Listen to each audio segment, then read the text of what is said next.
Where are we going from here?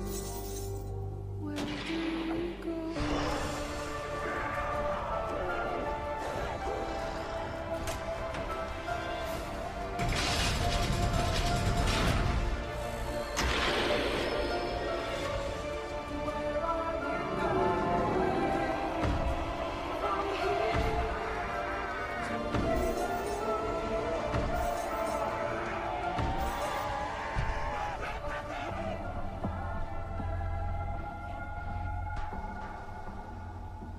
It was a challenge to try and capture something as iconic as Alcatraz.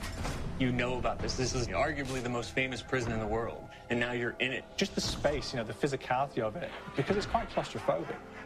When modern-day prisons are designed, they really consider not intimidating people or making the spaces, you know, as least stressful as possible. Well, Alcatraz didn't suffer from those restrictions.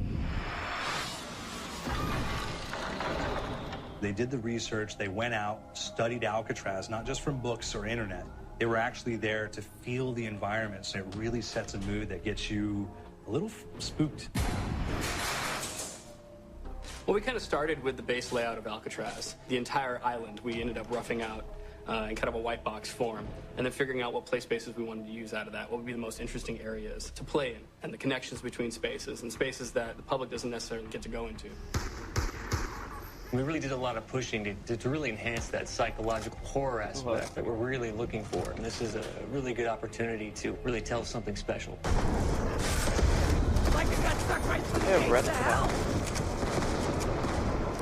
This time around, I feel like it's been identified that there are these side missions that you're going to go out and try to accomplish. Al and the rest of the groups put together this escape plan, but the point is to get the parts and assemble this plane so they can get off the island. We did something new for the first time. We have actually contextual music that goes off. So that's a first for zombies.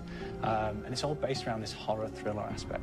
Every location will have a specific stinger that you hear when you find it, when you discover it, when you start unraveling the story. We start building on the music that you're hearing, and it's really enhancing that experience and going along with it in parallel.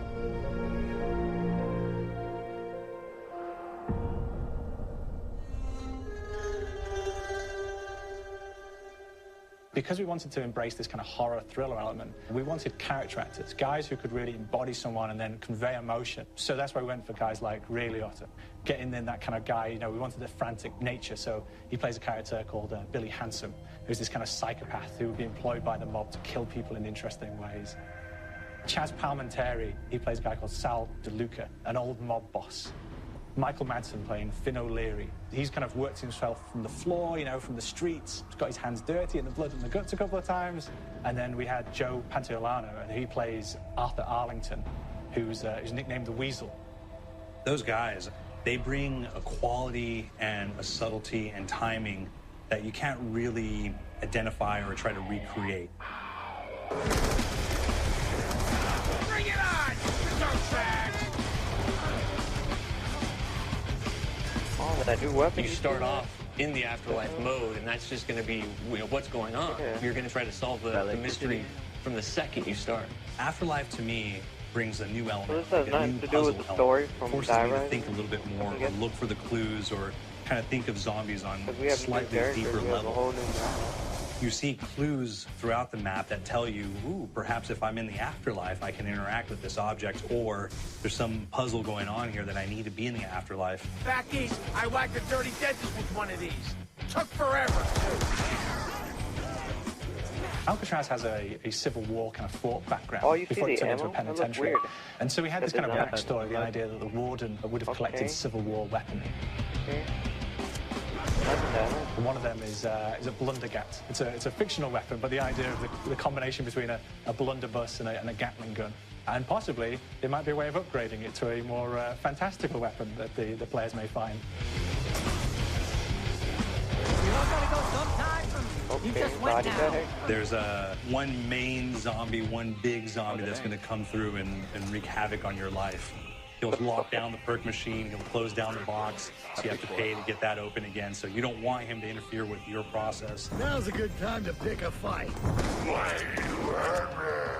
It's a fun challenge. It keeps things moving forward. In terms of perks, we have a new perk called Electric Cherry. When you reload, It gives a shock around you, which scales over time. Who's asking for it, baseball? There's so much to experience in this map. Every time I play it, there's a new tactic to take, a new experience, a new objective to go for. That AK But there's also looks this great. layer of things that we aren't exactly exposing to the players right off the bat, and will need to be discovered. The demon. Riot shield. Okay.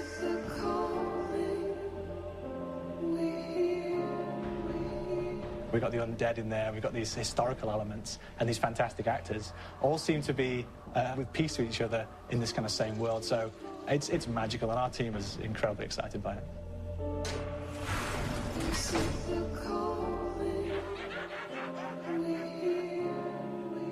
I like how the map is an actual role play. That's a real dope part of it.